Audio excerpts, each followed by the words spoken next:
Good morning students, this is chapter second of science. संगठन का कोशिकीय स्तर। कोशिका क्या होती है? हमारा जो शरीर है बेटा, मनुष्य का शरीर या जीवित जैविक प्राणी जितने भी हैं उनका शरीर जो है छोटी छोटी कोशिकाओं से मिलकर बना होता है। ठीक है, तो इस चैप्टर में आपको कोशिका के बारे में पढ़ाया जाएगा। तो रीडिंग हम स्टार्ट करते हैं। सभी सजीव प्राणियों को संगठन के 3 स्तरों में विभाजित किया गया है: जैविक स्तर, सेकंड उच्च स्तर, थर्ड निम्न स्तर। जैसे जैसे हम निम्न स्तर से उच्च स्तर की ओर जाते हैं, संरचना की जटिलता एवं कायोध में क्रमानुसार वृद्धि होती जाती है। आणविक स्तर एवं उससे नीचे निर्जीव हैं, जबकि कोशिकीय स्तर एवं उससे ऊपर सजीव हैं। अतः कोशिकीय स्तर संगठन का निम्नतर स्तर है, जहाँ जीवन पाया जाता है। यानी कोशिका जो है वो सबसे निम्न स्तर है। ठीक है, कोशिका जीवन की संरचनात्मक तथा कार्यात्मक इकाई है। कोशिका जैविक संगठन का निम्नतर स्तर बनाती है। संगठन के इस स्तर को कोशिकीय स्तर कहते हैं। कोशिकाओं के अनेक भिन्न भिन्न प्रकार होते हैं। प्रत्येक प्रकार की कोशिका एक विशिष्ट कार्य संपन्न करती है। फिर आता है सूक्ष्मदर्शी का आविष्कार। कोशिकाएं अत्यंत छोटी होती हैं, इन्हें नग्न आंखों द्वारा नहीं देखा जा सकता। नग्न आंखों से मतलब है कि हम ऐसे ही नहीं देख सकते उन्हें अपनी आंखों से, किसी न किसी यंत्र का उपयोग करना पड़ेगा। कुछ अपवादों जैसे मुर्गी के अंडे को नंगी आंखों से देखा जा सकता है। मुर्गी का अंडा भी एक क्या है? कोशिका है, लेकिन उसको हम ऐसे ही देख सकते हैं। रॉबर्ट हुक ने कॉर्क की स्लाइस को सर्वप्रथम 17वीं शताब्दी में सूक्ष्मदर्शी के नीचे देखा था। उन्होंने कॉर्क ऊतकों में छोटे छोटे रिक्त स्थानों को देखा जो मधुमक्खी के छत्ते से दिखाई दिए थे। उन्होंने उन्हें कोशिका नाम दिया।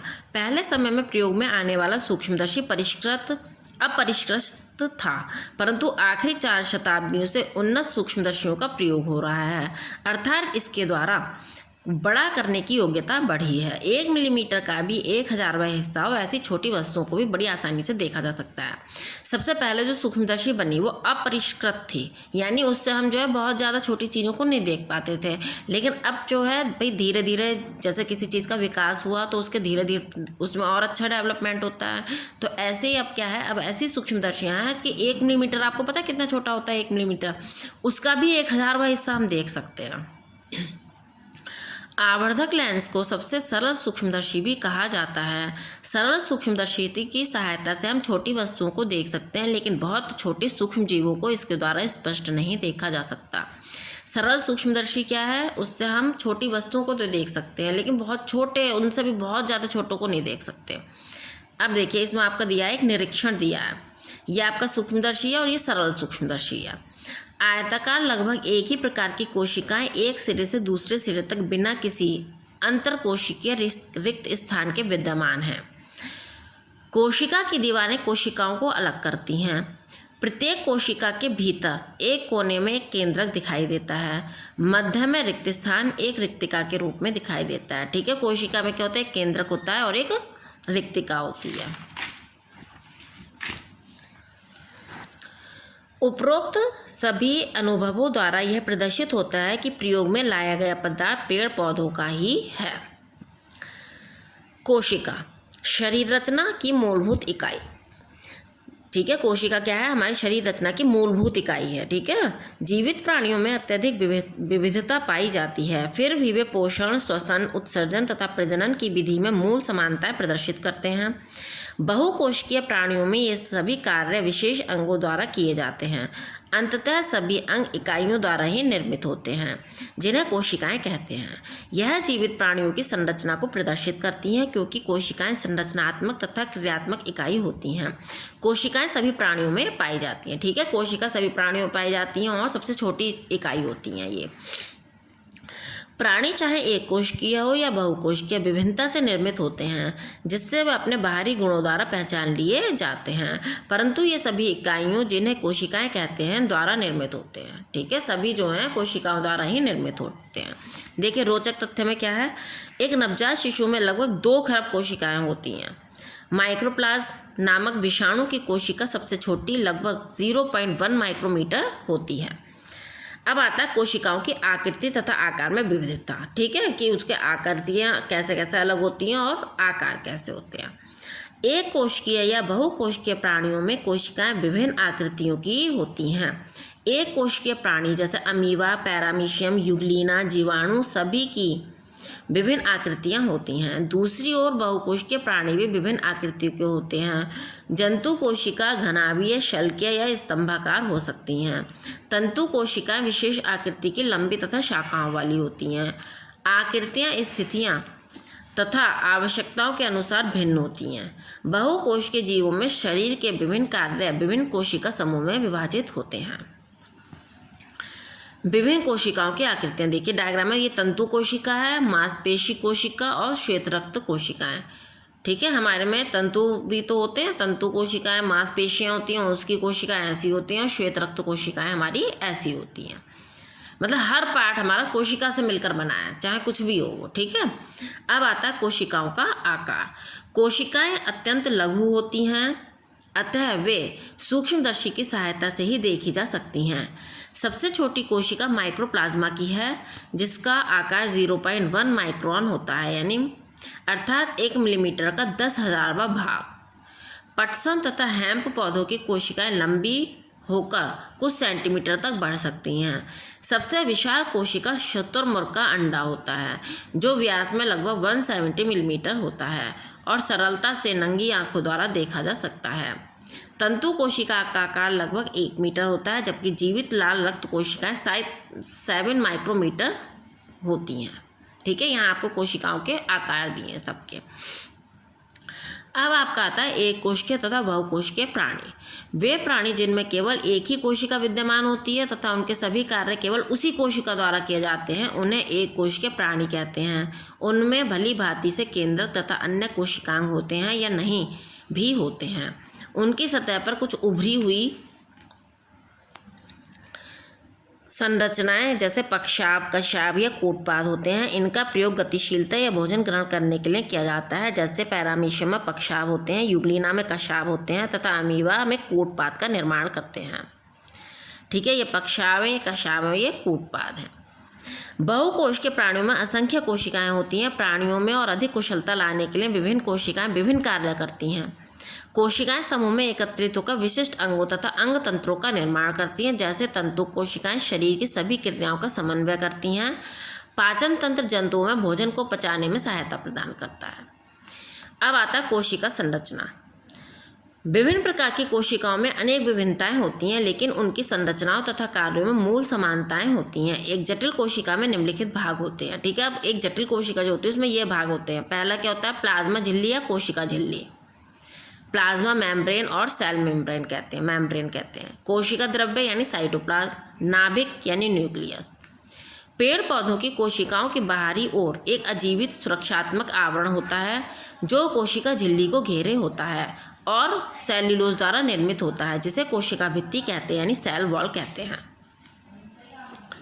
अब आता है आपका सबसे पहले प्लाज्मा झिल्ली। ठीक है, प्लाज्मा मेम्ब्रेन। प्रत्येक कोशिका एक जीवित झिल्ली, जिसे प्लाज्मा झिल्ली कहते हैं, द्वारा घिरी रहती है। यह झिल्ली कोशिका को आकृति तथा आकार प्रदान करती है। यह प्रोटीन तथा वसा द्वारा निर्मित होती है। प्लाज्मा झिल्ली केवल कुछ ही पदार्थों को अपने द्वारा भीतर तथा बाहर आने जाने देती है। यह कोशिका के भीतरी पदार्थों को बाहरी वातावरण से पृथक करती है। देखिए रोचक तथ्य क्या है, एक पादप कोशिका में कोशिका भित्ति उपस्थित रहती है, जबकि जंतु कोशिका में कोशिका भित्ति नहीं पाई जाती है। अब आता है कोशिका द्रव्य यानी साइटोप्लाज्म। कोशिका द्रव्य जेली जैसा अर्ध तरल पदार्थ है, जो नाभिक तथा प्लाज्मा झिल्ली के मध्य में स्थित रहता है। विभिन्न प्रकार के यौगिकों जैसे जल, कार्बोहाइड्रेट्स, प्रोटीन, वसा, खनिज द्वारा इसकी संरचना तथा जीवित प्रकृति निर्मित होती है। सभी कोशिकाएं कोशिका द्रव्य में ही स्थित होते हैं, जो कोशिका की विभिन्न क्रियाओं को संपन्न करने के लिए उत्तरदायी होते हैं। अब आता है आपका केंद्रक यानी न्यूक्लियस। एक घनी अंडाकार या गोल आकृति जो कोशिका की सभी गतिविधियों को नियंत्रित करती है तथा जंतु कोशिका में कोशिका द्रव्य के मध्य में स्थित होती है। यह पौधों की कोशिका को बाहरी सीमा पर स्थित होती है। केंद्रक में निम्नलिखित भाग होते हैं। देखिए अब केंद्रक में क्या क्या भाग होते हैं। केंद्रक झिल्ली, नाभिकीय पदार्थ एक बाहरी झिल्ली द्वारा घिरा रहता है, जिसे नाभिकीय झिल्ली कहते हैं। यह नाभिक से पदार्थों के अंदर बाहर आने जाने को नियंत्रित करती है। केंद्रक द्रव्य होता है। केंद्रक झिल्ली के भीतर विद्यमान द्रव्य को केंद्रक द्रव कहते हैं। ये रेशे जैसी संरचनाएं केंद्रक के भीतर एक जाल की भांति विद्यमान रहती हैं, जिसे केंद्रक जाल कहते हैं। संघनित क्रोमैटिन पदार्थ कोशिका विभाजन के समय गुणसूत्रों का निर्माण करता है, जो बच्चों में आनुवांशिक गुणों के संवहन में सहायता करते हैं। गुणसूत्रों में आनुवांशिक इकाइयां, जिन्हें जीन्स कहते हैं, विद्यमान होती हैं, जो डीएनए यानी डीऑक्सीराइबोस न्यूक्लिक अम्ल द्वारा निर्मित होते हैं तथा पैतृक गुणों के लिए उत्तरदायी होते हैं। जीन्स किसके लिए उत्तरदायी होते हैं? पैतृक गुणों के लिए। ठीक है। अब आता है केंद्रिका। एक गोलाकार संरचना जो नाभिक के भीतर स्थित होती है केंद्रिका कहलाती है। इसमें आरएनए यानी राइबोस न्यूक्लिक अम्ल विद्यमान होता है, जो एक कोशिकांग राइबोसोम का निर्माण करती है। अतः उसे राइबोसोम फैक्ट्री कहते हैं। केंद्रक तथा कोशिका द्रव्य को एक साथ प्रोटोप्लाज्म कहते हैं। केंद्रक के कार्य। कोशिका में केंद्रक के कार्य निम्नलिखित होते हैं। आनुवांशिक लक्षणों को एक बड़ी पीढ़ी से दूसरी पीढ़ी में स्थानांतरित करना और कोशिका के अंदर होने वाली सभी जीवनदायी क्रियाओं पर नियंत्रण रखना। अब आता है कोशिकांग। कुछ संरचनाएं कोशिका द्रव्य में विद्यमान होती हैं, उन्हें कोशिकांग कहते हैं। माइटोकॉन्ड्रिया, ये अंडाकार या छड़ीनुमा संरचनाएं होती हैं जो पेड़ पौधों तथा जंतुओं दोनों की कोशिकाओं में विद्यमान होती हैं। ये अपनी झिल्ली द्वारा घिरी रहती हैं। माइटोकॉन्ड्रिया भोजन के विखंडन द्वारा ऊर्जा निर्मित करती हैं, इसलिए इन्हें कोशिकाओं का शक्तिगृह भी कहते हैं। माइटोकॉन्ड्रिया ये इसकी संरचना होती है चप्पल के आकार जैसी। ठीक है। अंतर्द्रव्य जालिका, यह दोहरी झिल्ली वाली संरचनाएं होती हैं जो नलिका में रास्तों के जाल जैसी होती हैं और कोशिका द्रव्य में स्थित रहती हैं। ये नाभिक तथा प्लाज्मा झिल्ली के मध्य परिवहन संबंध स्थापित करने में सहायक होती हैं। प्लास्टिड, पौधों की कोशिकाओं में पाए जाने वाले सबसे विशाल कोशिकांग होते हैं, निम्न प्रकार के होते हैं। हरित लवक, इन कोशिकांगों में एक हरा वर्णक होता है जिसे पर्णहरित यानी क्लोरोफिल कहते हैं, जो हरे पेड़ पौधों द्वारा भोजन निर्माण में सहायता प्रदान करता है। ल्यूकोलवक, ये रंगहीन लवक होते हैं जो पेड़ पौधों के ऊतकों में भोजन संग्रहित करते हैं। क्रोमोलवक, ये पेड़ पौधों के फलों तथा फूलों की कोशिकाओं में विभिन्न वर्णकों के रूप में विद्यमान होते हैं। पादप तथा जंतु कोशिकाओं में अंतर क्या है? सभी कोशिकाओं में कुछ गुण सामान्य रूप से विद्यमान होते हैं, जैसे कोशिका भित्ति तथा प्रोटोप्लाज्म का होना, परंतु पादप तथा जंतु कोशिका में कुछ अंतर पाए जाते हैं। वे इस प्रकार हैं। देखिए क्या अंतर है। इधर पादप कोशिका है, इधर जंतु कोशिका है। ये जंतु कोशिका का डायग्राम है, ये पादप कोशिका का डायग्राम है। ठीक है। देखिए पहला क्या है। पादप कोशिका में एक ठोस सेल्यूलोज द्वारा निर्मित कोशिका भित्ति होती है जो प्लाज्मा भित्ति को घेरे रहती है। जंतु कोशिका में कोशिका भित्ति नहीं होती है। पादप कोशिका में लवक जैसे हरित लवक विद्यमान होते हैं, जंतु कोशिका में हरित लवक नहीं होते हैं। कोशिका के मध्य में एक विशाल धानी उपस्थित होती है। कोशिका द्रव्य किनारों पर होता है। धानी अगर उपस्थित होती है तो अति लघु होती है। साधारणतः जंतु कोशिका में विशाल धानी नहीं होती है। कोशिकांग, जिसे तारक केंद्र कहते हैं, पादप कोशिका में अनुपस्थित रहता है, तारक केंद्र उपस्थित होता है। लाइसोसोम कम ही मिलते हैं या नहीं मिलते हैं, और लाइसोसोम पाए जाते हैं। अब आपके आते हैं इस चैप्टर के महत्वपूर्ण तथ्य। ठीक है। चैप्टर की रीडिंग आपकी हो गई है। इसमें जितने भी महत्वपूर्ण तथ्य हैं वो आपको लास्ट में दिए हुए हैं। देखिए एक एक करके पढ़ते हैं। रॉबर्ट हुक ने सन 1665 में सर्वप्रथम कोशिका को कॉर्क की पतली सतह पर देखा।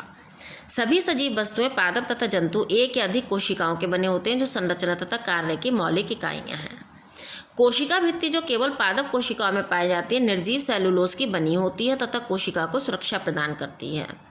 कोशिका झिल्ली पतली तथा लचीली होती है जो कोशिका के भीतर तथा बाहर पदार्थों की गतिशीलता को नियंत्रित करती है। कोशिका का नियंत्रण केंद्र केंद्रक होता है। केंद्रक में पाए जाने वाले गुणसूत्र न्यूक्लिक अम्ल के बने होते हैं जो जीवन के ब्लूप्रिंट होते हैं। अंतर्द्रव्य जालिका, जो कि नलिकाकार रास्तों का जाल होता है, वह प्रोटीन निर्माण तथा परिवहन स्थल होता है। राइबोसोम, जो अक्सर अंतर्द्रव्य जालिका से जुड़े रहते हैं, वे प्रोटीन निर्माण के स्थल होते हैं। माइटोकॉन्ड्रिया कोशिका के पावर हाउस होते हैं। ठीक है। कोशिका को पावर कहाँ से मिलती है? माइटोकॉन्ड्रिया से। रिक्तिकाएं भोजन, जल, एंजाइमों तथा व्यर्थ पदार्थों का संग्रह करती हैं। हरित लवक, जो कि हरे पादपों में पाए जाते हैं, सूर्य की ऊर्जा को ग्रहण करके उसका उपयोग कोशिका के लिए भोजन बनाने में करते हैं। आपने देखा ना, पेड़ पौधों में प्रकाश संश्लेषण की क्रिया होती है, उसके द्वारा वो भोजन बनाते हैं। कोशिका द्रव्य एक जेली जैसा पदार्थ होता है जो नाभिक तथा प्लाज्मा भित्ति के मध्य उपस्थित होता है और उसमें विभिन्न पोषक तत्व, जल और कोशिकांग पाए जाते हैं। रीडिंग बेटा आपकी ख़त्म हो गई इस चैप्टर की। आप इसको ध्यान से देखिएगा, पढ़िएगा, ठीक है, समझिएगा इसको।